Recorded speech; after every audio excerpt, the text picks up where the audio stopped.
Good afternoon, everyone, or good morning, wherever you're from. My name is Patty Oberza, and I am an assistant director here at Penricton Center for Blind Children. I work with children who are legally blind, who also have at least one other disability. So I work with children who have cerebral palsy, epilepsy, autism, developmental delays, as well as being blind. And our children are in a daycare and residential program here, and we provide all of our services at no charge to families. And our goal is to help children become more independent and learn to do things independently. So I was asked today to present some information on active learning. Just a little brief history. I've been working at Penricton Center 33 years and been using active learning here for about 28 to 29 years. And have just found how much it really helps our children with multiple disabilities become more independent and active.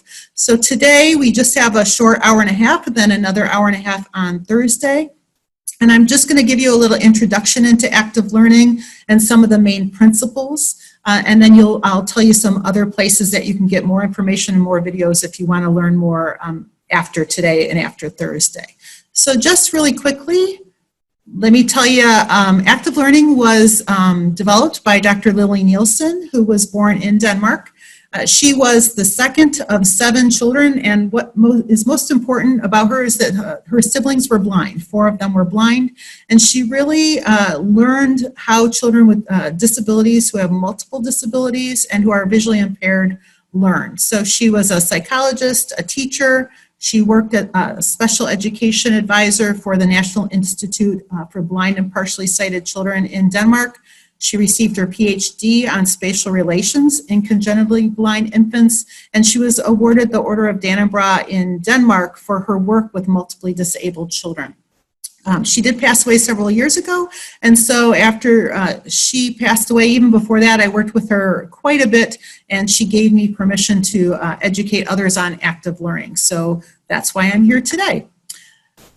Now, just in the title of active learning, if you can understand what I want to talk about today, it's about being active and learning new skills. So I'm going to ask you to bear with me, but I am going to try to teach you a new skill. Thanks to the use of YouTube. So I'm going to try to teach you guys in 60 seconds or less how to make a paper airplane. So I'm just going to ask for you to watch this short video that only takes 60 seconds. All you need is an 8.5 by 11 inch sheet of paper. So let's get started. On your mark, get set, go. Fold it in half like so. I'm going to tell you why you're watching this video at the end. And fold the top down, leaving just a little more than an inch at the bottom. Open that back up and fold down the line you just made. And fold again. Now fold to the center to make triangles like so. Do both sides. And then open those up and fold to the creases you just made. And once you've done that, tuck these layers into the central pocket and lay your model flat like so. And fold it in half on that center crease. Now just fold the wing like so.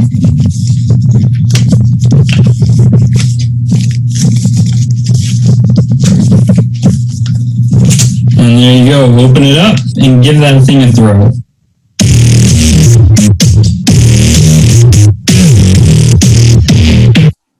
Okay, so now that you've watched a 60-second video on how to make a paper airplane, and if you're all out there, I'm just going to ask you, even though you're not going to respond back, but how many of you know how to make a paper airplane after watching that, using that video? And my gut tells me that about a half of you or more are saying, play the video again if you expect me to make a paper airplane. So you guys could all go off and get a sheet of paper and make a paper airplane. My guess is that you would all have trouble with that. So active learning involves 5 key aspects to learning a new skill. And the very first one I want to talk about is you have to be active. You have to typically be actively participating in the video or in the activity. So I asked you guys all to watch a video, and I'm sure some of you out there have vision impairments or hearing impairments. So maybe you couldn't see the video or you couldn't hear the video. So I'm automatically setting you up to fail at the video because you can't really be actively engaged in the video. Some of you were watching the activity and saying, I don't really care about this, and deciding not to pay attention, so you can't make a paper airplane because you weren't watching the video. It's just talking about if you want a child or an individual to learn a new skill, you want to come up with a way that they can be actively involved in participating in the task, okay? So that's a key aspect of active learning. Are you actively involved? The second key part of active learning is that it involves some kind of repetition. The first time I watched that video on how to make a paper airplane, I watched it the first time, tried to make the paper airplane, and I had to go back and watch the video again, and then again, and by the third time I could do it, but it took me 5 times to do it without watching the video as I was trying to make the paper airplane. So it takes repetition to learn a new skill.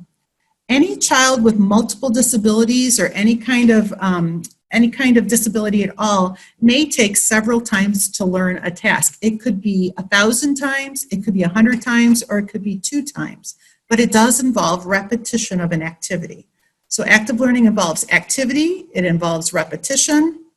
And then if we just talk about developmental learning, if you were to all make that paper airplane, and I asked you what skills did you need to make the paper airplane, you're probably going to tell me you needed fine motor skills like being able to grasp something, letting it go, being able to fold, being able to crease, being able to hold something in your hand with 2 hands.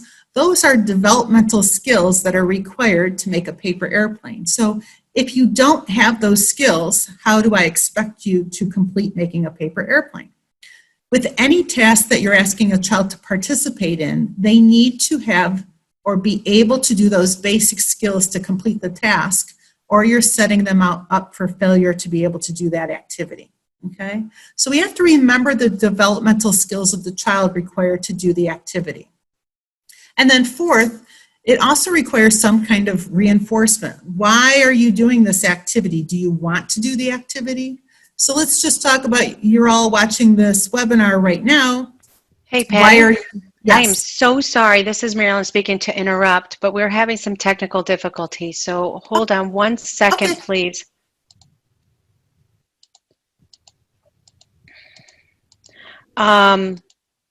Kenton on the Spanish interpreting. Testing 1, 2, 3. Testing. Okay, Loshanda, you're going to have to take over. And you're going to have to disconnect Kenton. So let's testing one more time. Testing. Nope. Robert, can you please disconnect Kenton? Okay, great. Have him log in and come back in, and I'll set him back up. Will do. Thank you. So go ahead and, okay, Lashonda, that's you. Go ahead and test. Okay, thank you. Go ahead. Sure, no problem. Thank you, Patty. And you know what? We might as well go ahead and do an interpreter switch while we're at it. I know we're like 3 minutes in ahead, but might as well do that. Go ahead. Thank you so much, Missy. Okay, no problem. You're so good. Last, I was just talking about reinforcement, and if I ask all of you that are participating today, you know, why are you here? Why are you participating in the activity?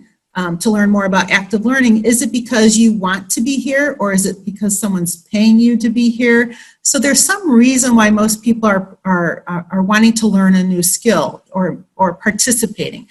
If I asked you guys, is anybody going to run home and watch that video again to make that paper airplane? Somebody might want to do it just because they want to teach their child how to make a paper airplane, and that's kind of fun. I actually played this video for my mom this weekend, and then we were making paper airplanes, and then we made paper boats because we thought it was fun. And we did it because we enjoyed it, and that was the reinforcement of the activity. So are you participating to learn something because you enjoy it? There's always a reason, and you have to ask, why would the children or the students that you're working with want to participate in this activity? And then the last point is that you really want to limit the interruptions to be able to learn a new skill. So I laugh because I love that we have technical difficulties and that interrupts the activity. So we all have to put our learning on pause for a moment. And if you think about kids with multiple disabilities, sometimes they have a nurse come in to give them medication, or they have a child behind them that's yelling really loudly, and it's a distraction. And sometimes those things can interrupt a child's ability to pay attention to the activity, learn from the activity, and actually cognitively process that information. So our goal should be to have children be active, repeating what they're learning, making sure that it's at their developmental level, that it's something that they want to participate in, and trying to reduce the interruptions as much as we can. And those key aspects will help someone become an active learner. Okay. Now, the next question that I would pose to all of you just to think about is, what do children under the age, developmental age of 5, typically, how do they spend their days? And the answer to that is most kids are going to want to play all day. And why do they play all day? And that's because play is actually learning for them. So when you have children with multiple disabilities, if developmentally they're under the cognitive or developmental age of a 5-year-old, what you're really trying to do is set up their learning environment so that they're playing all the time, and through play, they're going to learn some skills. So let's just talk about what the definition of play is, so that I can remind you that we do want the kids to be actively engaged in play activity, hopefully independently. But it's a complex set of behaviors that's characterized by fun and spontaneity. So play is typically not work. Although if you have a really good job like I do, I find my job a lot of fun, and therefore I want to come to work because I enjoy it. Same thing with kids learning new skills. If they're having a good time and they think it's fun, they're going to want to participate more, which means they're going to learn from that activity because they're engaged in that activity. We really want to set up an environment where kids are engaged through fun and spontaneity, okay? The second thing is that play is sensory, neuromuscular, and cognitive, and it can be any combination of those 3 skills. I think what's challenging right now with the whole COVID pandemic is everybody's doing a lot of learning online. And when you're doing learning online, it's requiring mostly cognitive skills. And I think we can all admit that sitting in front of a computer screen, just listening to someone talk for 3 hours is extremely difficult to do as an adult. So if you're a child with a short attention span, you want to be engaged sensory-wise. You want to smell and taste and manipulate and feel things. You want your body to be moving. You want those muscles to be moving. And that engages your mind too. But kids with multiple disabilities may be only able to do one thing at a time. They might only be able to pay attention to their movement activity, or they may only be able to process the sensory information, or they may have to stop and think about what they did before they move their body again.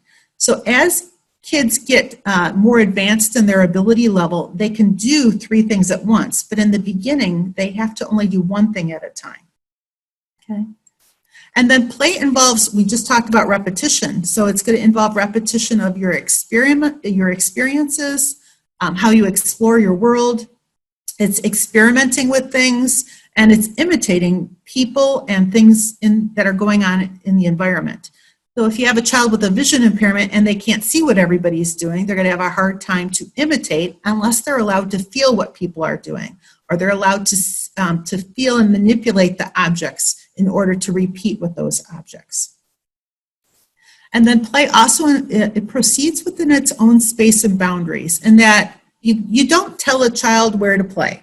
So right now I'm in a room with some tables, and if I brought a child in here, you know, kids are going to run around in an empty room. They're going to go under the tables. They're going to climb on the tables. They're going to take things in the environment and play with them in the ways that they need to learn from those objects. And then as they get older, we start to say, this is a table, and you sit at this table, or you eat at this table. But in the beginning, they're banging pots and pans on the table. So remember that play proceeds within its own space or boundaries. You can't tell a child to only play in this area until they're a little older and they learn, when you come to school, you do this. When you're at home, you do this, okay? And then play also functions as an agent for integrating internal and external worlds. What does that mean? Play helps you figure out that what you do inside your house, you also can do outside your house. What you do at school, do you do at home? Do you do at grandma's house? What did you do in the womb before you were born? And can you use those skills out of the womb in your playpen, on the floor on a mat, or on the carpet, or being held by an adult? So it starts to help kids compare what they knew before and what the world is like now, and then that eventually is going to help them anticipate what can happen in the future. Okay? And then lastly, just remember that play follows a sequential developmental progression. And I know that sounds like common sense, but sometimes people forget that you can't work a 6-piece shape sorter puzzle if you don't know how to do something as simple as put a ball in a cup. Okay, so I have a whole bunch of gadgets. I'm just going to stop sharing for just 1 second so you can see me a little better, hopefully. And I just want to point out, I'm hoping everybody can see me. I'm little on my screen, so I'm just making sure.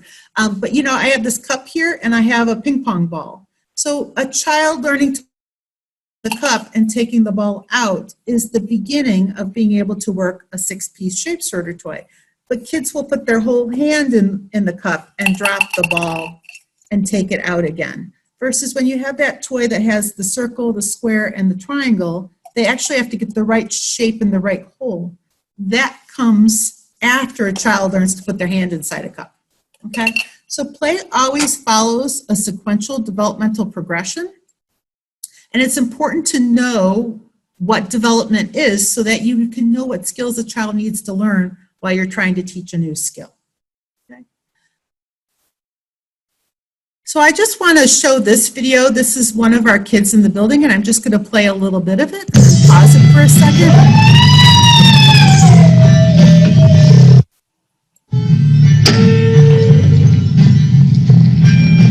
If you're looking at this slide, this is Ryan and this is Noah over here on the right. When you're looking at him in the swing and he's got a blanket on and he's all kind of wrapped up, I would just ask you, what is the expectation for the adults in the room? What do they want these two children to be doing? And I think most of you would agree that you just want the kids to go to sleep. And so sometimes I want you to pay attention to what your expectation is, because Rylan has cerebral palsy, he has a seizure disorder, he's unable to roll over independently. If you look at his hands, when I start the video again, they're quite fisted. What happens with Rylan is that people sometimes view him as not able to do something. So when the adults don't know what kind of activities to offer him, they might run out of ideas and then set him up to take a nap because they're just, I guess he should take a nap now. And so I just want to show you what happens in this video when that expectation is removed and you set up toys that he can be independent and play with. So this is the same swing, but instead of the blanket now, we've put activities by his feet and by his hands. So that's a little space blanket behind his head, so when he moves his head, it'll make noise. That's a bead chain that we made that we hang up by his feet. And the moment you do that, his legs start going, his head starts moving, his hands start going. So now you have a child, let's pause this again. So now you have a child who's actually learning something and is actively engaged in the environment. So when you have someone who's active, who's repeating, he's repeating, kicking his legs, he can learn something, which is, how can I kick and move my body? And if you'll notice again, I'll press play, but the swing is actually moving. Okay, see how it's got that movement to it?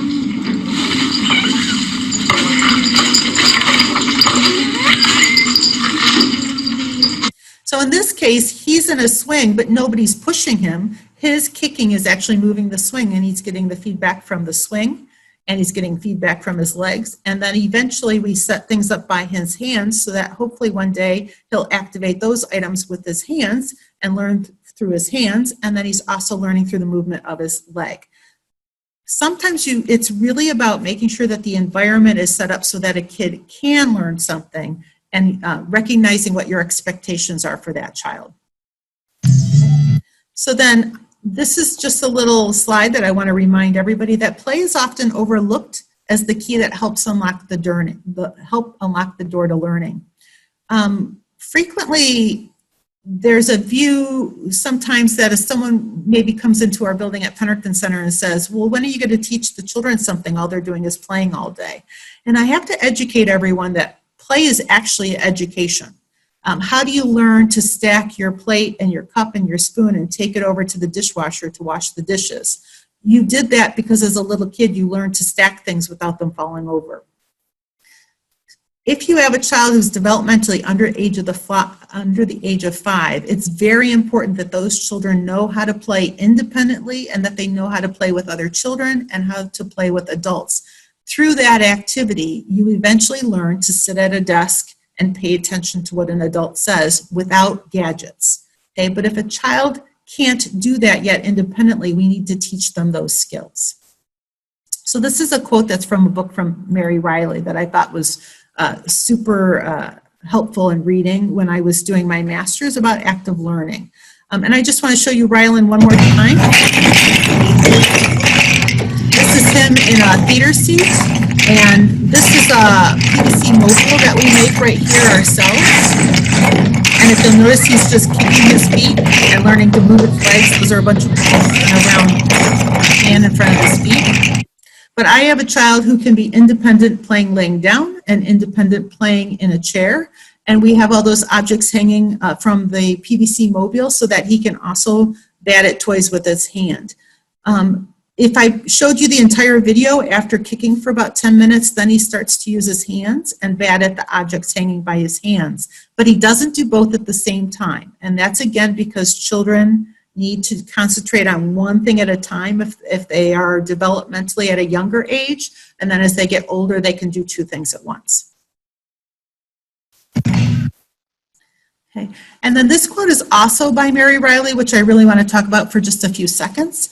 Spontaneous attention is fundamental to all learning. We cannot force the special needs child to attend, for attention is a selective activity of the mind. So while we're on that slide, I'm going to read it one more time. Spontaneous attention is fundamental to all learning. We cannot force the special needs child to attend, for attention is a selective activity of the mind. So now I want you to pay attention to me, so I stop sharing my screen just so you can look at me for a second. What does that mean? I can't make you out in the audience pay attention to me. So right now, if what I'm saying to you isn't interesting, you could be off eating a sandwich, you can be answering the phone, you could be running around the room doing the laundry, you can be doing anything but paying attention to me, okay? But my job as a speaker, as a teacher, as a parent, is to do things to try to get you to pay attention to what I'm saying and learn from what I'm saying, okay? That's why during the PowerPoint, I'm playing videos, I'm trying to switch off the share and have you pay attention to me. Maybe I have some toys here that I might start playing with, because that brings your focus back to me and you say, well, what is she doing? Okay, so it's our job to try to gain the attention of our students. If the children or the students are not paying attention to us, it's not their fault, it's my fault. And my job is to look at the environment, look at the tools I'm using, look at whatever method that I am using to try to teach my students and say, something's not working right, it's up to me to change it. Because all of the students and all the kids I work with have the right to leave, to run away, and to not participate, okay? That's hard for a teacher or a parent to sometimes hear, but they have the right to get up and move away from us. And if our kids are in wheelchairs and they have multiple disabilities and they can't independently roll away or wheel their wheelchair away from us, they have the right to leave mentally. Sometimes I'm working with a kid and you can just see it. They start to cry or they're not happy about what I'm doing. My job is to recognize that and say, oh, you don't like that activity? Let's switch and try something else, okay? So I just want to go back to that slide. Now I'm going to stop or share again my slide. So really pay attention to, do the kids want to spend time with you when you're trying to teach them something, or are they trying to get away from you? And if they're trying to get away from you, I'm just going to suggest that maybe you want to look for a different approach, okay? And hopefully you're here today to learn a different approach, which is active learning. Okay, so what pathways do our students learn from? And I know that this makes sense to everybody, but our kids are going to use their senses. So they're going to use sight, smell, taste, touch, hearing, and movement to learn about their environment. They're going to learn about people in their environment, objects in their environment, all through these senses. So if you're trying to assess the student that you're working with, at the end I'm going to talk about there's a really comprehensive assessment that we use for our kids for active learning. But I always start with the basics. So I take these 6 characteristics or these pathways to learning, and I do a quick analysis of the abilities and the disabilities of my kids, and that dictates what objects I'm going to use with my students. So let me show you in this little example. I'm going to have 2 types of children. Let's say I have a child who's visually impaired and who also has spastic cerebral palsy. And we're going to have a second child who's visually impaired who has autistic characteristics or is diagnosed with autism. What we're going to do is we're going to take, let's say, the sense of sight first, and we're going to draw a little circle.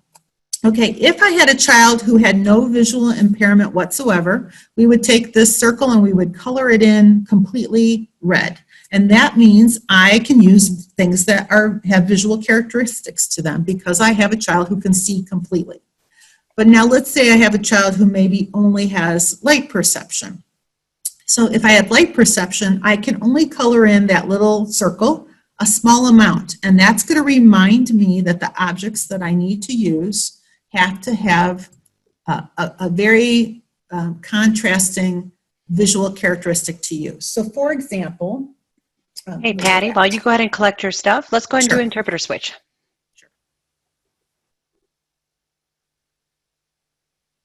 So in this example, I've got this big orange ball and I've got this small white ping pong ball. And if I asked you in the audience, which one has a more visual characteristic to use it for a child who has light perception only, or has the ability to see an object but doesn't have really good visual acuity, which object would you use?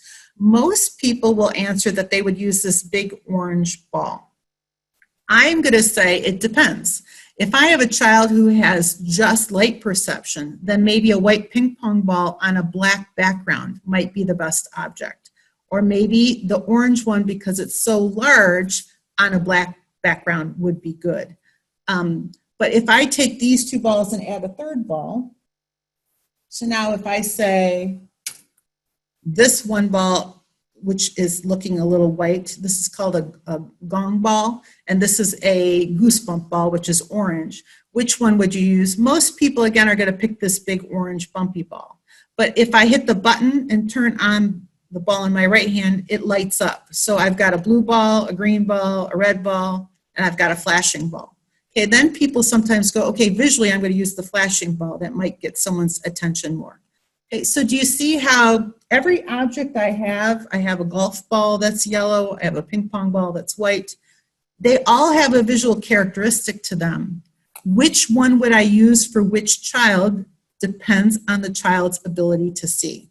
Okay, if I have a child who can see orange, then maybe I'm going to use the orange ball. If I have a child who can see yellow, I'm going to use the yellow ball. So I actually have a whole container here of ping pong balls of all different colors so that I can use the correct color for a child who has some vision who can see color. Okay, so that's just an example of how I look at my objects to decide which object I'm going to use for a certain child. Okay, now let's go to the next one, which would be a child who's got a visual impairment with spastic cerebral palsy and the sense of smell. So can this child smell objects? And then let's go ahead and do taste as well.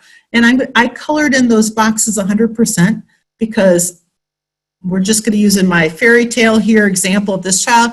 This child can smell and taste. So it's somebody who maybe eats by mouth and they have a full sense of smell and taste.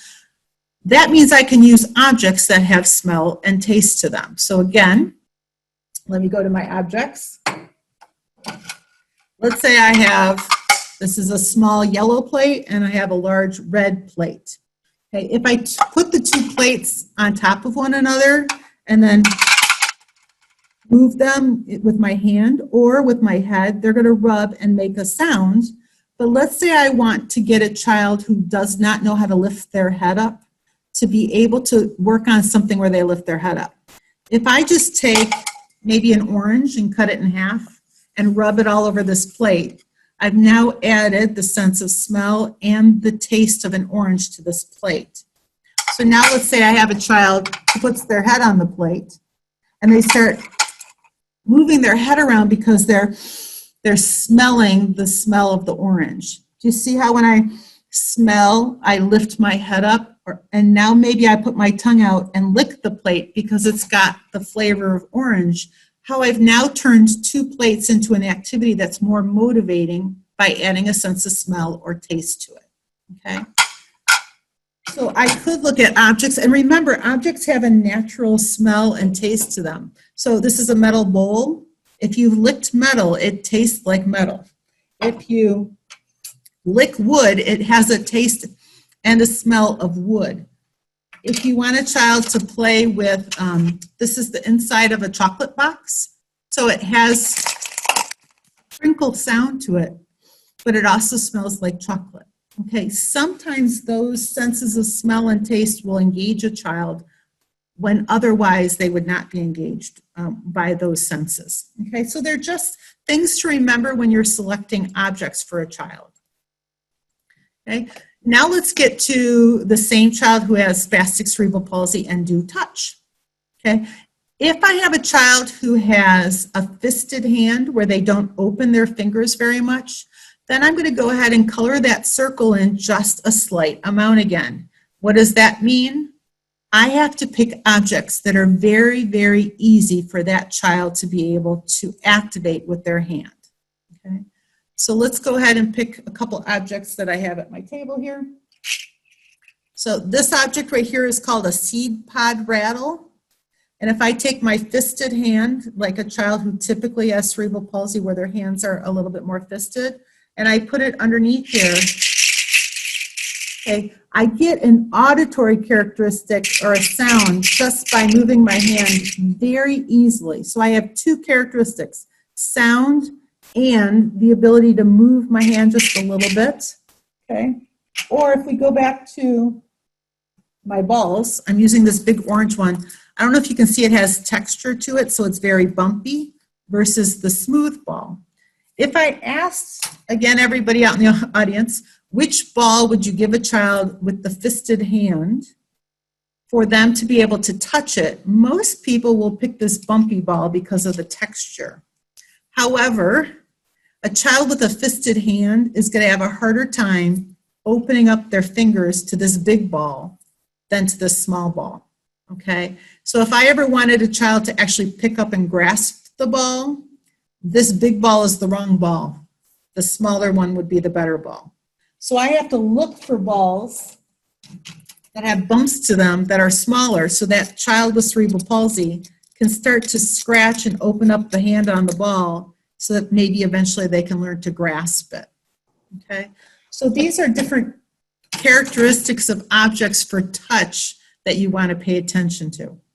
Hey, Patty, this is Dana speaking. Annette wanted to know what was on the ring. The first one, what was on? Oh, on this ring? Yeah, what is that? So these are seed pods. It's SEEDPOD. They're seed pods. And they're from catalogs for musical instrument. They're called seed pod rattles. They're about $15. And they come in all different shapes, just so you know, there's this little one and this big one. And they also come in streams of them. So these are about $10, $15. The really big ones can be $50 to $100. But the kids that I work with who have very slight movement ability love them because they're so easy to activate. And once they start activating, they start to reach out and try to grasp and hold on to them. And they make a great toy for those kids. Okay. Okay.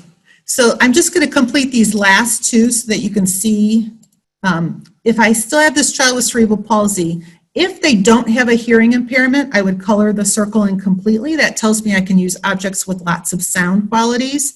But again, that child who has the fisted hand has limited movement. So we're going to color it in a little bit to remind us that the objects have to take little movement to activate them. Okay, so then this gives me a snapshot of all the objects I can use with a child who has a visual impairment, who also has spastic cerebral palsy.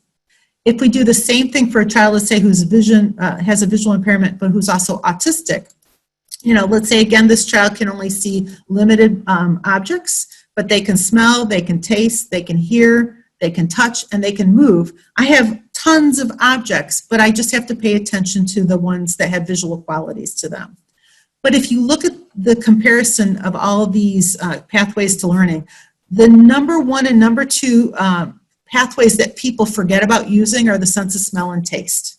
Okay, they're the hardest ones to include in your activities, and people forget about them. And so I just want to remind you that, you know, they're available and out there to be used. You just have to remember that, you know, sometimes adding a little chocolate to something or a little lemon or an orange is okay. What don't I want you to do? I don't want you to take every object that a child is working with and put peanut butter on it or put chocolate on it. Everything shouldn't taste like chocolate, okay? But it is a way to sometimes get a child who's not interested in an activity to gain their awareness or gain their attention so that they want to engage in the activity. Okay. Hopefully that makes sense to you guys. I'm just going to talk really briefly about how children with disabilities spend their days. If I were to ask you a child who does not have disabilities versus a child who does have disabilities, who spends more time during the day doing these types of activities? So if I ask you who takes longer to eat a meal, so that would be under self-care and ADLs, who spends longer eating a meal? Is it somebody with or without a disability? You're all going to pretty much telling me that disabled kids or kids with special needs sometimes take longer to eat a meal or take longer to get dressed in the morning or take longer to work on toilet training, those kinds of activities. But who spends more time doing mobility activities? Who's running around, rolling, crawling? Typically kids without disabilities spend more time doing those activities during their day. Who spends more time doing fine motor activities? That's going to be a child, again, without disabilities. Who spends more time communicating verbally? Kids without disabilities. And then who spends more time in the therapy, at doctor's offices? It's typically children with disabilities. Not that I'm saying not to do therapy. I want you to pay attention to how children spend their day, okay? So who spends more time playing independently? And that's typically a child without disabilities. Who spends more time playing with other children?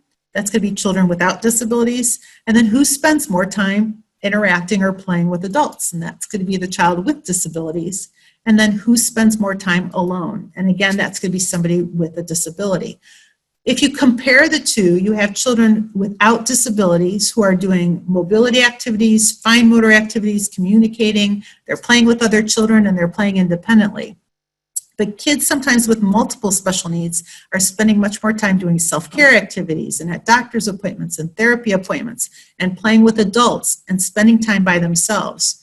And if we want children with disabilities to engage in the same activities as kids without disabilities, they need to be engaged in the same activities. We just need to adapt for them. So they need to be spending time playing with other children. They need to be independently playing on their own. Okay, so if every time you have a child in a wheelchair who has cerebral palsy and they need you to do an activity, we need to find a way for them to do the activity without you, okay? Because when I did my master's in occupational therapy, I'm an occupational therapist, and I did it on active learning and is it appropriate for kids with multiple disabilities. And in doing my research, I found that the number one health risk for kids with severe multiple disabilities is actually sensory deprivation. And if you think about it, kids that have, if they're sitting in their wheelchair waiting to engage in something, waiting on the bus to get to school, waiting for someone to be done with an activity so that they can engage with that child. During all that waiting time, what is happening? They're learning that the world is something that the kids have to wait for somebody to give them something to do instead of something that they can go out and be active and interact with on their own, okay? So if somebody has sensory deprivation issues, that can lead to secondary disabilities where our kids are more disabled than they were initially without the sensory deprivation. So how do I get some of that information? The National Academy of Child Development has some really good information on sensory processing and how it affects your self-esteem. And I would really encourage you to go to that website and look at some of the information. But it just two little slides to remind you that stimulation or sensory input is so vital to the effectiveness of your brain and to brain development. It helps you to function It helps you to understand the world and process that information and have a self-esteem about that information, and to function evenly at an even keel where you can handle things when they go wrong, or you know, when the music is too loud, you learn how to deal with it. If something's too cold, you learn how to deal with it, okay? And that leads to a proliferation of more and more connections within the brain. It helps to actually develop pathways in the brain. What happens to someone with sensory deprivation is they actually can have loss of memory. It can lower your IQ.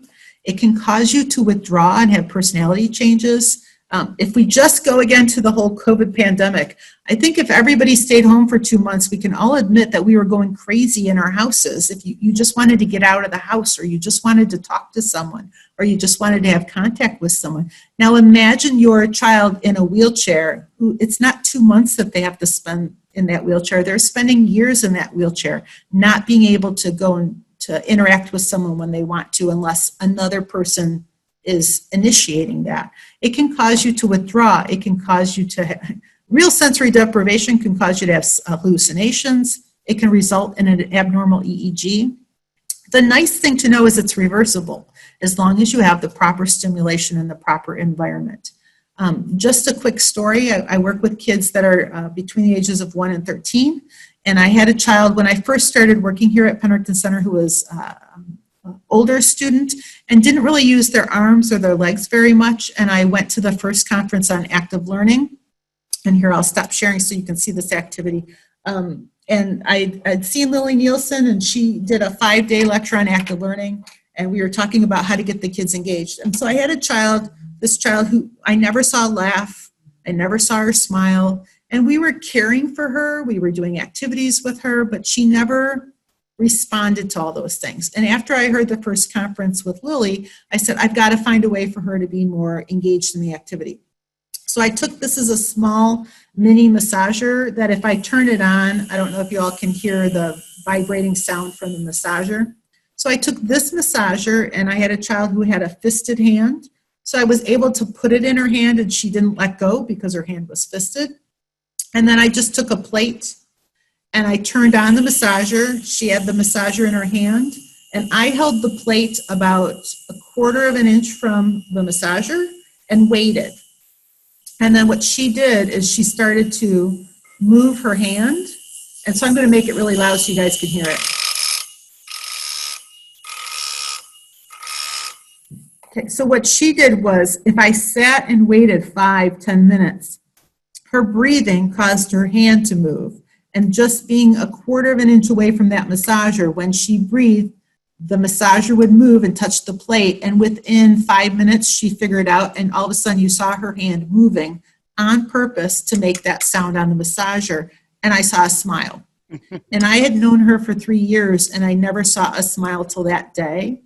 And what I left that day with was, I felt very, a little bad, because here I had a kid who was capable of responding and doing an activity independently, but I didn't know how to get that from her. Okay, so once you recognize that all of the kids you work with have that ability, it's about you finding the right items in your environment that get that response from them. And once you do, you build on it. And then you have a child who's actively learning. Okay, so this massager we use all the time. It's from Water Dancer. It costs about $15. Why I love them is it fits in a child's hand, and I have kids who start moving their body independently with it. Okay, and then I just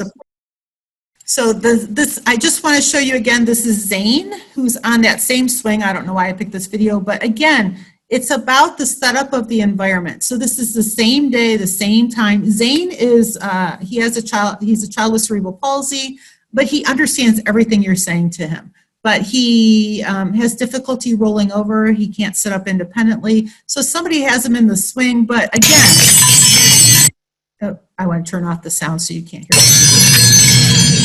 He's just kind of lying there with a little bit of movement. If you see this video, you just want to ask yourself, well, what is he learning? He's really not set up to learn in this environment. And whose fault is that? That's the fault of the adult. So I saw him in this position, and I'm trying to educate my staff on how to do it better. And all I do is take the blanket off. Oh, here's the seed pod rattle hanging down in a more of a, it's called a waterfall. This one's about $50. I put something else by his hand, and this is a tipping board with some dowel rods on it, so that when he kicks his feet, the dowel rods are going to roll from side to side. And I pulled his body a little bit off of the swing so that his feet touch the ground so that he can move his legs. Okay? And so if you just watch, look how the arms are moving, the head's moving, the feet are moving.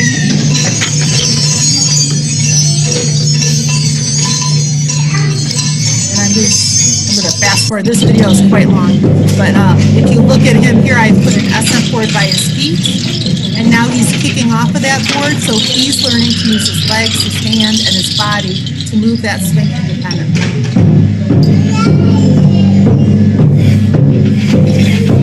And he's laughing. That's a smile there. If I keep it going, you guys will see the smile. Okay, so remember, active learning is about looking, whatever activities you guys are doing right now with your students, they all can continue to be used, but it's how do you tweak it so that the kids can participate. If they're not participating, then they're learning that the world can only be controlled when an adult is present. And we want them to learn, I don't need you. I can do it without you. So with Zane in that swing, he doesn't need an adult to push that swing. He doesn't need an adult to push that toy hanging over his hand. He can do it without you. Once he learns to become independent and he knows you're around, then he'll start paying attention to what you're doing and try to imitate you. But first he needs to be independent and able to do things without you as well, okay? This little slide I just have as a reminder that learning and movement are related to one another. So if you're gonna learn a skill, you have to have the movement necessary to do that skill. If we go back to the paper airplane in the beginning, if you can't fold a piece of paper, how are you gonna make that paper airplane? So I need to teach you folding paper. Well, if you don't know how to fold paper, how do I teach you to fold paper? See, now I just have to keep getting engaged. I'm gonna stop sharing again. So I have a pad of paper here. Hey, Patty, real quick, just to let you know, somebody was asking real quickly. I know we don't have much time, but somebody was asking about the manufacturer of that swing. Yeah, that swing is called, it's by Hearthsong, Hearthsong, makes it, or they have it. It's like $100 swing, but we've also got it at Sam's Club for $52. And if I can't remember the name of it off the top of my head, I can email you guys afterward. But Hearthsong, it has it in, if you flip through the Hearthsong catalog, you'll see it. And that swing, we actually like, now we have 2 of them. What you'll learn about me at Pennerton Center is when we get something and it works, we end up ordering more because more kids are active in it. And so all of a sudden I need more so that more kids can be engaged. So we ordered 2 of them because my dance and movement therapist likes to use it as well. Okay, so sorry, we were on the paper. And let's say I want you guys to make a paper. I want to teach a kid with like Zane how to make a paper airplane. Well, does he even know how to hold a piece of paper in his hand? And if I want him to learn to fold, I first have to let him just crinkle paper without being told to fold it and crease it. Okay, if a child can't even hold paper in their hand and can't play with it, why am I asking them to make a paper airplane? Okay, so if the activity was making paper airplanes with a bunch of students, I'm going to adapt it for Zane, give him a bunch of pieces of paper and just let him play with crinkling paper. That's me starting, and I'm still working on the task. He does what he can do, and then I might fold the paper airplane for him and let him crinkle it. And that would be me teaching him how to make a paper airplane at his developmental level, okay? Okay, where was I? Let's see. Okay, so movement is necessary for kids to learn any skill. How do you learn to move? Really quickly, first kids learn reflexively. Go back to a little baby, 0 to 3 months of age. They move by reflexes. If you turn a head this way, the arm goes out. If you put something by a mouth, somebody moves their mouth on it. So my kids, even if they have spastic hands, if their hands are all fisted, they're going to start by making reflexive movements because they have a reflexive grasp. Well, if you give them something that they can act on using that reflexive grasp. So Here I have to stop so you can see what I'm doing again. So these are just beads. What I like about these beads is they're big and small. By having beads that are big and small, you make a natural place for a kid to get their fingers stuck on it, which then is encouraging grasping, okay? So if I string a bunch of beads like this and let a child whose hand is fisted bat at the beads, eventually I got to do it in slow motion so you guys can see, their hands might open up and bat at the bead, but because the beads are small and big, their fingers get stuck, which is a brief grasp and then let go. Thank you. It's called a sky curve. I saw somebody on the chat.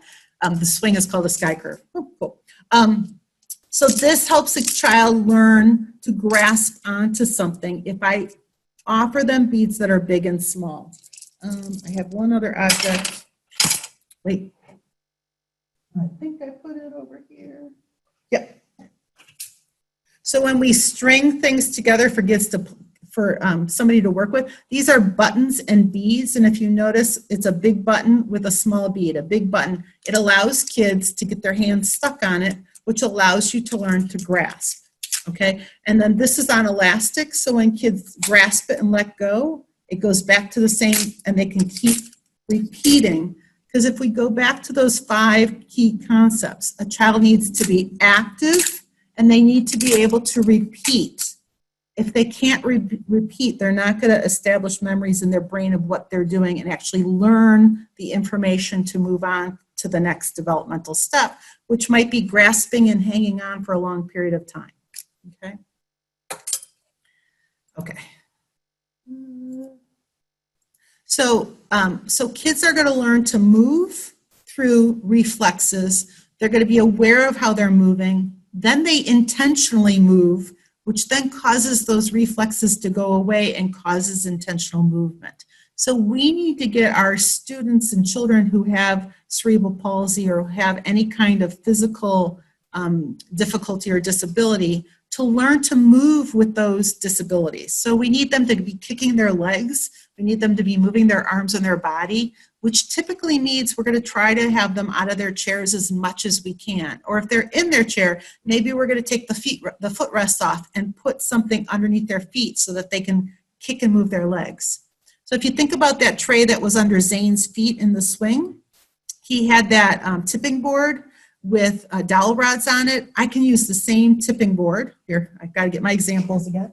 So this is just a tray, and if you just have a flat tray, you can just put a dowel rod underneath it, and then once you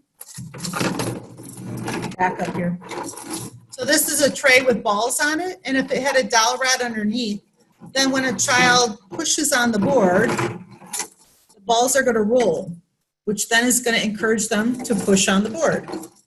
Okay, so those are just simple ways to use, to have a child use movement to learn to do things independently instead of having people do it for them. What a lot of people will do is a hand-over-hand technique, which I am going to really encourage you to not do. And the reason why is when you grab somebody's hand and move their hand around. So let's say this is a paddle drum. Sorry, I have to grab all my tools. So now I have a paddle drum with just 3 balls in it, okay? If I want a child to grab these balls, I need to move the objects to the child. So maybe I have to hold it way up here so that their hand can learn where the balls are. If I grab a child's hand and move their hand to the balls, then the child is paying attention to the adult's hand. What I want them to do is pay attention to the balls. And so what's the focus of the activity? Are the objects in the environment the focus of the activity, or is the adult the focus of the activity? And typically, I want the focus to be the activity, not the adult in the room, okay? So really try to avoid grabbing the kid's hands because you bring the focus to you. We want to bring the object to a child so that they can be independent and activated. So if we go back to that seed pod rattle, if I hang it here, I don't need your help to activate it. I just have to move my hand. What people will do is put the object in the hand and then shake the child's hand. They're not learning to shake their hand. You're shaking their hand. it's much better for a child who can't grasp something like this to learn to activate it independently and then grab it on their own than to have somebody shaking it for them. Okay? Patty, let's go ahead and do an interpreter switch. Sure. Patty, this is Dana speaking. Someone was asking, what was the board that he was kicking?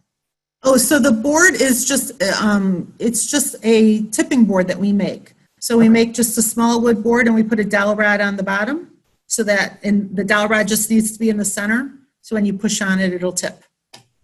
And these are things, we're a nonprofit charity, so we get everything through donations. I'm always begging for a living. So look to your Eagle Scouts or a high school that has woodworking students that are learning to build projects, because they're always looking for things to make that somebody can use. And so we get a lot of our woodworking projects through Eagle Scouts, Boy Scouts, woodworking groups in high schools and things like that.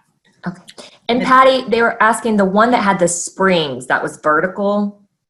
When he The was springs that swing. was vertical. I think when he was on the swing. Oh, I'm sorry. Yes. Okay. Those are all things we make ourselves. One's a doorstop board. So we just take, oh, and I will say this, those are all on the Active Learning Space website. So it's activelearningspace.org. So one is a springboard, one is a doorstop board, and then an elastic board. And we make them all ourselves here, again, using Eagle Scout projects and things like that. So we just take a piece of wood, like this is a tray that we make. It's 1/4-inch plywood with 1-inch trim. And then we drill holes in it and we put either elastic through it and then things to snap, which I can show you a video of if you'd like, as well as door stops. We attach door stops. So when they kick their legs or move their hands, the springs are going to make noise and the kids are activating them. Perfect. Would it help if I show pictures or no? If you have some. Yeah, give me 1 second. So. Let's hold on 1 second, okay, Okay. Patty? This is Marilyn speaking. Loshanda, can you go ahead and get on? Kenton has been kicked off again.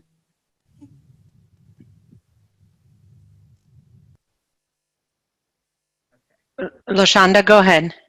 So I think what I'm going to do is at the very end, depending on how much time I have, I'm going to share pictures. That way I don't, because I just want to cover one main point, if that works for Okay, you. perfect. Thank you, Yeah. Patty. Because I know people will have a ton. And I will say all of the pictures of all of the stuff that I'm showing here, there's more videos and pictures and things that you can make yourself on activelearningspace.org, so you can always catch up and grab. And plus, on Thursday, I'm going to show you some of that stuff again. So between today and Thursday, you guys should see most of it. Okay. This is just Kaden, who's in our dance and movement therapy program. I just want to show you with Kaden, she has septo-optic dysplasia. She can sit up independently, but she does not move. When we put her in a room, she tends to stay in one spot. So all we did was put a big gathering drum on top of another drum. And this is, again, about a 15-minute video. I'm just showing you 15, 20 minutes or 15 seconds of it. Do you see how she's starting to pivot and turn and move her legs? So in this video, just putting the drum and letting her kick on it, she ends up spinning herself all the way around and playing with those switches that are on the wall. And Karen will end up putting something above her head where she has chimes to activate. And so it's motivating her to move. That's how you get a child to learn to move, to crawl, to walk across a room. They have to be motivated to want to move, okay? So just telling her to move, she has to have a purpose to want to move, and this drum is giving her the motivation to move. Okay. And it's just, I will say, I shouldn't say just, this large gathering drum that we absolutely love is $500, which is a ridiculous amount of money. The smaller one is about $100. And Karen's our dance and movement therapist. We have now 4 of these drums because we let kids just bounce balls off of it. We let kids lay on it. We flip it upside down and let kids roll around inside of it. Because of the vibration and the resonating and the sound that is made, kids who have hearing impairments and visual impairments, they need vibration and things that they can respond to tactily. They love to sit on top of this drum and explore different objects because it vibrates with whatever they drop or touch on it. Even using that little mini massager on it, if a kid is laying on it, they'll feel their activity and they really like being on that drum, okay? So just a couple of things to remember before I do the dynamic learning circle with you before, because we only have about 20 minutes left, that kids with multiple disabilities are going to provide less information and fewer cues, especially if they have cerebral palsy. If they can't move their bodies as well, they provide less information just because their body can't move as well as a person without cerebral palsy. So they use movement to communicate their feelings. I think you all could see Kaden on the drum was having a good time. You have to be able to interpret that. She's smiling, she's having a good time. She's laughing, or she's crying, she's not having a good time. So our job as the adult is to interpret those movements correctly. And sometimes people misinterpret the movements or they disregard the movements as communication. Let's go back to you looking at me again. Well, Patty, just to let you know, one of the things is Andrea here is asking, when partnering with scouts or high schools, do you supply the materials or a budget? I mean, do you give them an idea of what you want and plans, or just let them get creative with it? I mean, there's just such great information here. Yeah, typically what we do, I've learned from mistakes. If you just tell them to make you something, they'll make you something that they think is right, but not exactly how you want it. So what we'll do is provide an example of exactly what we want. Most Eagle Scouts who have to do Eagle Scout projects are required to do the fundraising, and it doesn't cost you anything.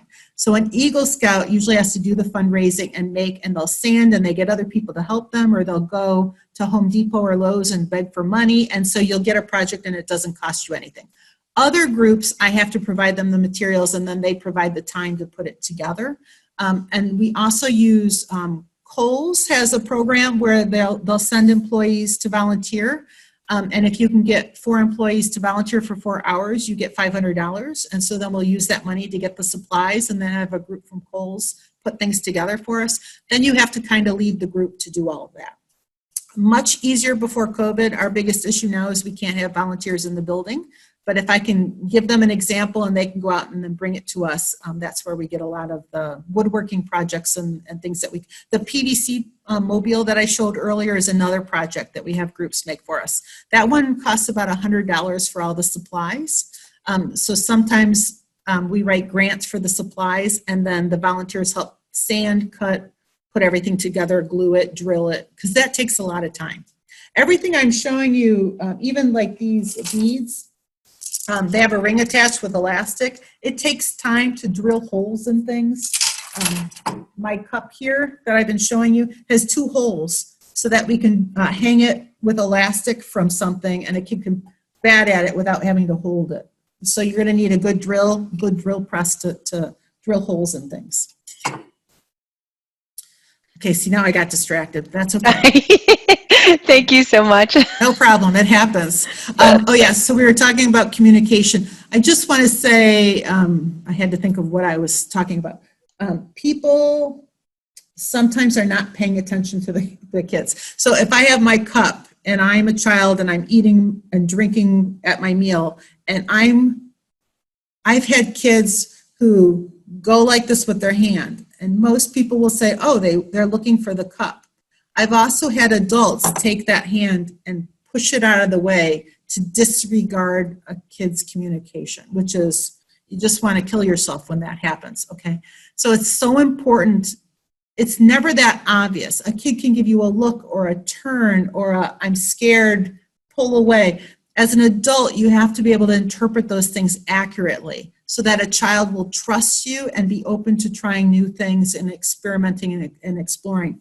If every time you approach them and you're grabbing their hand and making them do things that they don't want to do, they're going to start to view you as a person that they want to get away from. They're just stuck in a chair and they can't do it. And so they start to fear you. And if they fear you, they don't want to learn from you. Okay? So it's very important that you interpret the information and the cues that your kids are giving you correctly. Everyone's going to make a mistake, but you really need to teach the staff that you're working with to respect communication. That's why I said to you, kids have the right to not participate in an activity. If they pull their hand away and they don't want to touch that ball, they don't have to touch the ball. Okay, now your job is, how could you make it interesting that they want to touch the ball? So if you go ahead and start to grab metal ball containers and start dropping something into a container, now that kid's going to go, well, how did you make that sound? And now all of a sudden they want to drop the ball into the container and touch the ball. Not because you're telling them to, because they're curious and they want to engage in that activity. Okay? All right. So remember, mobility is the sixth sense. With kids that have cerebral palsy, their tone is going to get tighter as they get older, and as they get heavier, it's harder to move. So it's very important at a young age that we try to get our kids moving as much as we can. But don't worry, the one child I told you about with the little mini massager and the plate, I mean, she was 6 and then she got to be 12 and 13. She got heavier. The trick is you just have to be more inventive as how can I allow their movement to make something happen. Just yesterday, I was out in the backyard with one of my kids who's really severely involved physically. He can't roll over. His hands are very fisted. And I had him on one of the pieces of playground equipment, and the only way to get him on it was for me to take him out of his chair, hold him, turn him on his side, and then I positioned him so his legs were hanging off the edge of something, and he lifted up his legs just for a second, and that moved the equipment he was on. And he did it twice in 5 minutes. But he did it. But he can't do it stuck in a wheelchair. I had to get him out of the chair so that he could do that activity. Okay, so we have 10, 15 minutes for this. Instead of me showing the slideshow, I can do it all without looking at it. I'm just going to try to have you guys understand the dynamic learning circle, because if you can get this concept, then you are starting to understand what active learning is. Okay, when kids are learning a new skill, they go through a process in the dynamic learning circle, which is 4 stages.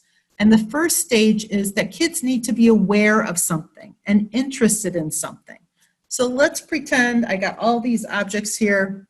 I'm going to grab my whisk. I always use my whisk. Let's say I want a child to pay attention to this whisk and interact with it. They first have to be aware of it. So if I have a child who has a vision problem and they can't see, you putting it on the table in front of them, they don't know it's there. They can't see it, so they're not going to act on it. Even if it's hanging out here somewhere, if a child can't touch it and they can't see it, they're not aware of it. So therefore, stage 1 of the dynamic learning circle is that you're aware and interested in something. So how do I make a child aware of it? If it's on a tray, a wheelchair tray, or somewhere out there, I need to take it and move it. So now I'm going to string it up on clothesline or a mobile or something and hang it near a child. And I'm going to have it just slightly touch a part of their body. It could be their face, it could be their hand. So now as a child, I'm going to say, there's something touching my body, and maybe they move away from the object. That's a kid who's got stage 1. They're aware of it. If the object is hanging there and they never do anything to the object, then maybe they're still not aware of it and I need to change the object.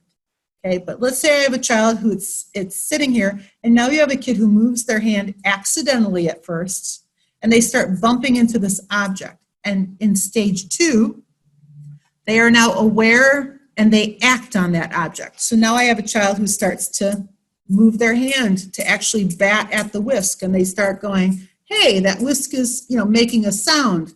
They're not verbally saying all this, but you can see it going on in their head.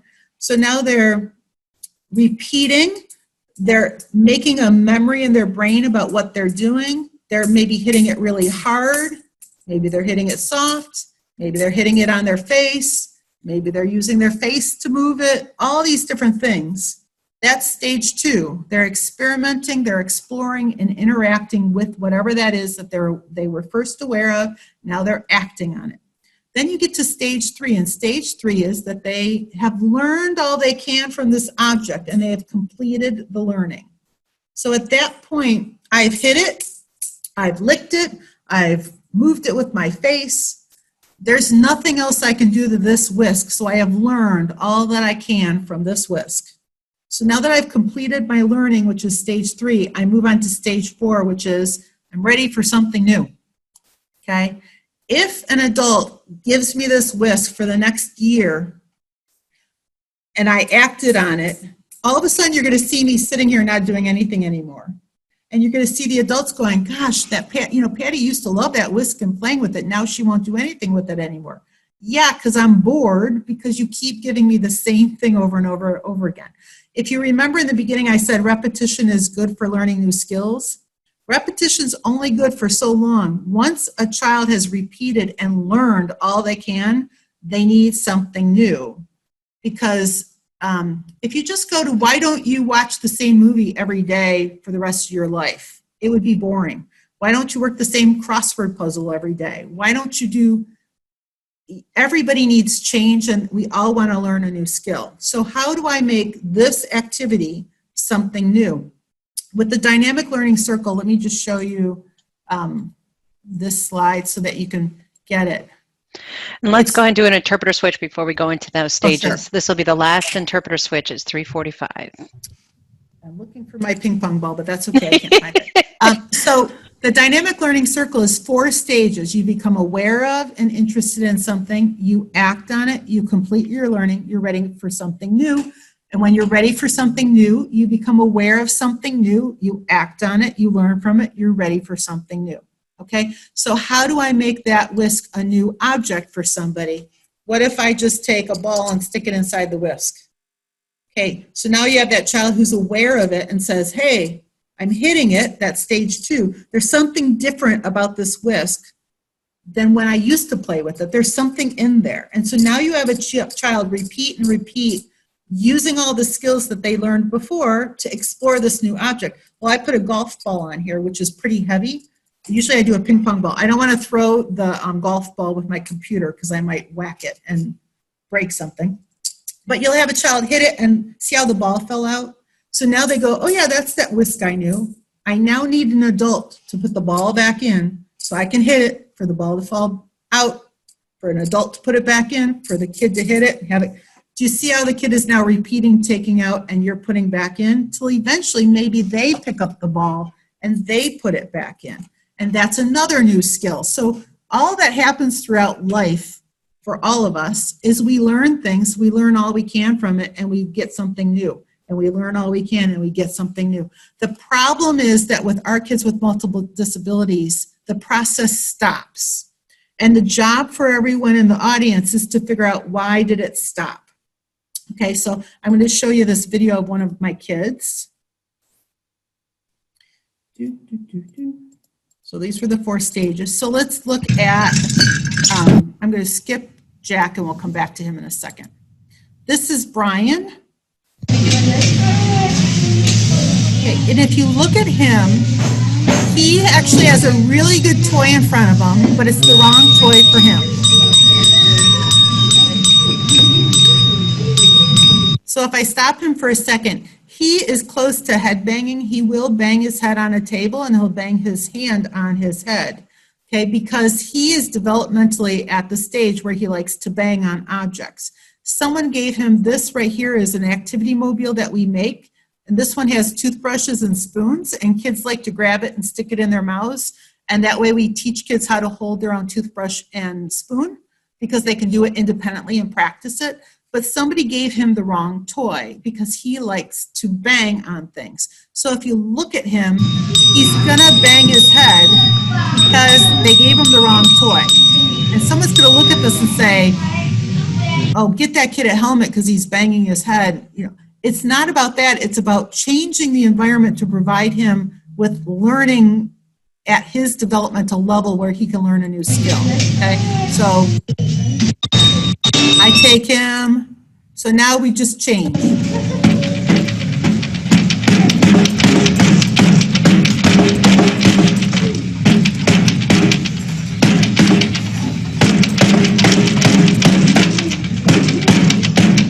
So if you see him, he instantly is not banging his head anymore because what he developmentally is at is banging. So what I did was I got him this ocean drum so he can bang on it. But I also gave him this, that's the elastic board that Rylan had earlier in the video. See how we drill the holes in the board? And then this is just elastic with rings and slinkies attached. Why did I put this board here and the ocean drum up here. This allows him to bang, but what I'd like him to learn to do is to grasp and let go. He doesn't do that just yet. So he can bang on both items, but this is going to hopefully encourage him to do what comes next, even though he's at banging the drum, okay? So that's the exact same setup on the exact same day, but just showing you how this was the wrong toy for him. And if he has the wrong toy, he's going to engage in behavior that is not going to teach him skills that we want him to learn, okay? Again, this is just a video of Zane.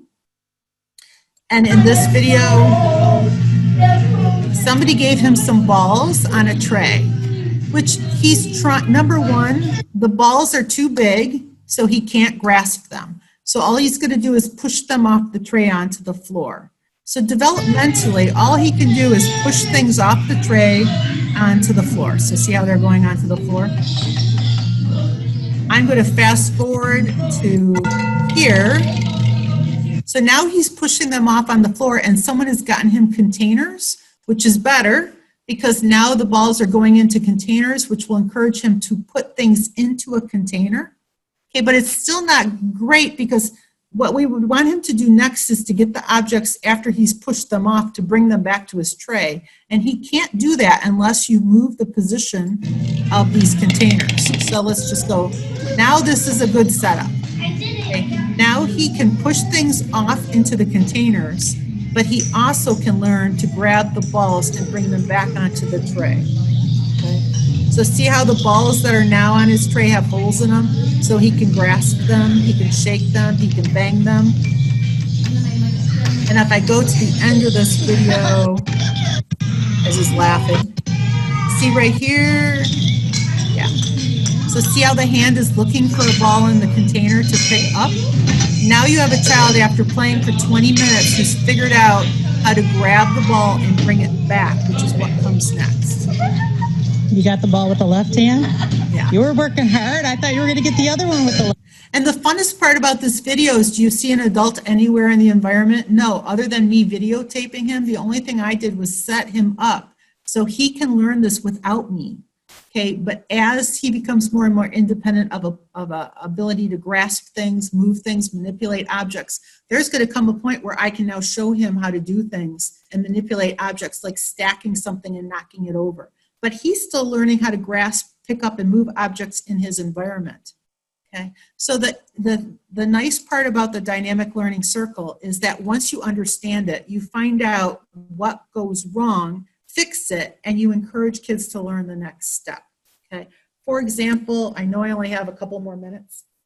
We could go over a zillion million things that can go wrong, but one of the examples that I like to show people is kids who grind their teeth. Why do they grind their teeth? In active learning, you have to stop going, I don't know, I don't have a clue why. But if a kid is grinding their teeth, they're doing it for a reason. They're getting some kind of input out of grinding their teeth that means something to them. So instead of telling them to stop all the time, you start to say, what things can I give a child that would be close to grinding the teeth but not grinding the teeth? So that a child can do it more and more and more to the point where they've learned all they can learn from that activity, where they want to move on to something else. Hopefully that makes sense to everybody. So in this scenario, this is a nylon bag that's filled with cornstarch. I don't know if you guys are going to be able to hear this, but I'm squeezing it, and it makes the sound of grinding teeth. So we give these kids, we make little cornstarch bags, and we let them chew on them, play with them, put them in containers, and we also look for any other objects that allow that grinding sound for kids to chew on or with their hands. The more objects they have that have that characteristic, the more they play with it, understand what it does, and then they get bored and they want to do what comes next. And that's how we get them off grinding their teeth. Okay, it's the same concept. If we had more time, I might tell you guys on Thursday. Kids who throw objects, why are they throwing objects? If I take this cup and throw it on the floor, and then take this, throw it on the floor, and take this and throw it on the floor, most people consider that a behavior problem, where you say to the kid, stop throwing it on the floor. In active learning, I would say, It's Zane with all those balls at the end. He's throwing, but they can never bring the object back. So what you have to do is construct, I have to get my board from back here. So you have to construct something like this is called a position board so that the kids can take an object, throw it, and see how it comes back. So now I repeat and repeat and repeat by throwing all this stuff, but it comes back, and eventually you get a kid who says, okay, I've learned all I can from throwing. Now what does it do? And now all of a sudden they take two hands and they start to play with it and manipulate it. That's how you get a kid who used to be interested in throwing into manipulating objects and building and constructing. Okay, it's not that they are causing a behavior problem, it's that they're stuck. And in a kid who's throwing, most people keep telling the kid to stop throwing. You're interrupting that learning process. They can't throw until they learn all they can and they're ready for what comes next. They actually sometimes need to throw more, but you have to construct all these cool ways for them to throw that aren't destructive, and then they can learn what comes next, okay? And with that, I know I have 5 more minutes, so I have to stop. So Patty, this is Marilyn speaking. So there's a few things in here in the chat box, just to let you know. One was, for instance, let me see here, Brittany was asking, so are you saying to implement change all the time? For children with autism and other disabilities, they thrive on completing the same tasks and routines every day and are adverse to change. How would you suggest implementing the change? Okay, so there is literally a 2.5-hour lecture that we would need to do with autism. So I can't answer it in 1 minute or less. I definitely, kids with, I don't even know how to answer it in a minute. So with kids with autism, the problem is they're super, super smart, intelligence-wise. They are stuck emotionally and socially at a lower level. So what most people try to do is build on the skill level of the kids without understanding the social emotional level of a child. And the moment, so it is the dynamic learning circle in that if you understand social and its emotional development in kids with autism, you have to raise their emotional level through trust and activity that's appropriate, which is a 2.5-hour conversation. The moment you do that, the kids will learn new skills versus being told to act a certain way because that's the routine. Because we'll all understand when the routine gets broken for an autistic kid, they fall apart because they need that routine, but it's because emotionally they haven't learned how to handle problems in their routine. You know, so if the toy comes apart, they're screaming and yelling because they don't know how to fix it. And it comes from that dynamic learning circle where they also grow emotionally as well as cognitively as well as fine motor and gross motor skills. It's literally a 2.5-hour conversation. We're working on putting videos up on that topic on the Active Learning site. I would highly encourage you to read the book, Are You Blind? By Lily Nielsen if you have access to it, because that's my whole 2.5-hour lecture in that book. Sorry. I can't hear you, Marilyn. Hopefully you can. Okay. So there are tons of great comments in here, and unfortunately we don't have any more time, and I do know several people have said thank you very much. Maybe something to think about, Patty. Some people are asking, how have you adapted to the COVID pandemic and utilizing a lot of your tools right now? So maybe we can put that on the shelf for now and look into that question on Thursday. Brittany says thank you, by the way.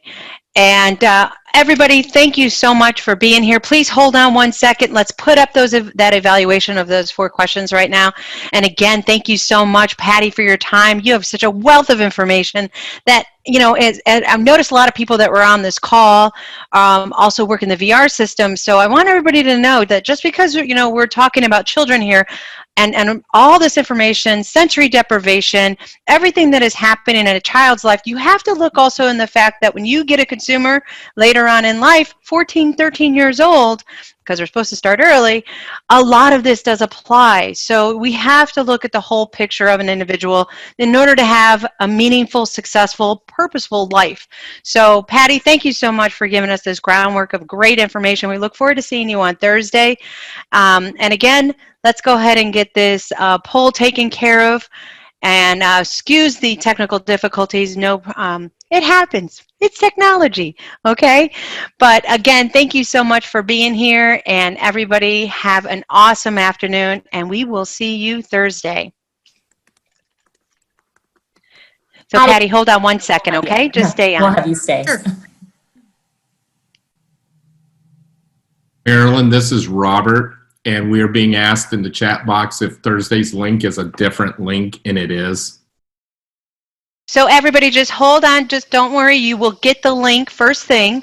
So no worries there, all right? It'll be in your inbox, so check it out, all right?